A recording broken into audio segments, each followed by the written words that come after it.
கிறிஸ்துவுக்குள் பிரியமானவர்களே, இந்த மன மகிழ்ச்சியான காலை வேளையிலே உங்களை சந்திப்பதில் மிகவும் மகிழ்ச்சி அடைகிறேன். இன்றைய தினம் நாம் தியானிக்க இருக்கிற வசனம் எபிரேயர் 6ஆம் அதிகாரம் 11ஆம் வசனம்.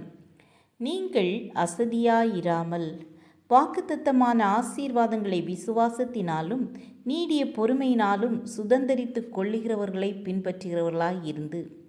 மீன் வியாபாரி ஒருவர் மீன்கடை ஒன்றை புதிதாக திறந்தார். கடையின் மேல் பகுதியில் இங்கு புதிய மீன்கள் விற்கப்படும் என்று எழுதி வைத்தார். நண்பர் ஒருவர் வந்தார். போர்டில் எழுதப்பட்ட வாசகத்தை படித்தார். இங்கு இந்த வார்த்தை தேவைதானா?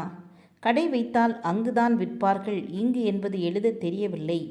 நண்பர் விரும்பப்படியே இங்கு என்ற வார்த்தையை வியாபாரி அளித்துவிட்டார். புதிய மீன்கள் விற்கப்படும் என்று மட்டுமே தொங்கியது. மற்றொரு நண்பர் வந்தார். மீனே விற்பதற்காகத்தானே வைத்திருக்கிறாய்? விற்காவிட்டால் கடை எதற்கு?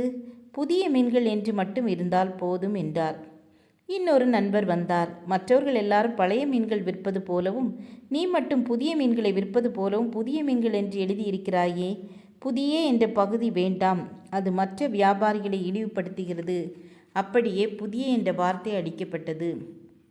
நீங்கள் என்ற வார்த்தை மட்டுமே மிஞ்சியது. இன்னொருவர் வந்தார். மீன் கடைக்கு போர்டு எதற்கு? மெயினா? வாடைத்தான் 2 மைல் தூரத்துக்கு அடிக்கிறது என்றார். போர்டு அப்புறப்படுத்தப்பட்டது. கடைசியில் வியாபாரம் படுத்துவிட்டது. ஆம், எனக்கு அன்பானவர்களே, இப்படிதான் உங்கள் விசுவாசத்தை கெடுக்க அநேகர் புறப்பட்டு வருவார்கள். உங்களை விமர்சிப்பார்கள், சோர்ந்து போக பண்ணுவார்கள். ஆனால் நீங்களோ கர்த்தர் உங்களுக்கு கொடுத்த அழைப்பிலும் ஆதி அன்பிலும் நிலைத்திருங்கள். கர்த்தர் ஒருவரே உங்களை வழிநடத்தட்டும். அவருடைய கிருபை உங்களோடு இருப்பதாக. ஜெபம் செய்வோம். கிருபையும் இரக்கம் நிறைந்த கர்த்தாவே, நாங்கள் அசதியாயிராமல் எங்களுக்கு கொடுக்கப்பட்ட அழைப்பிலேயும் ஆதி அன்பிலேயும் நிலைத்திருக்க உதவி செய்யுங்க.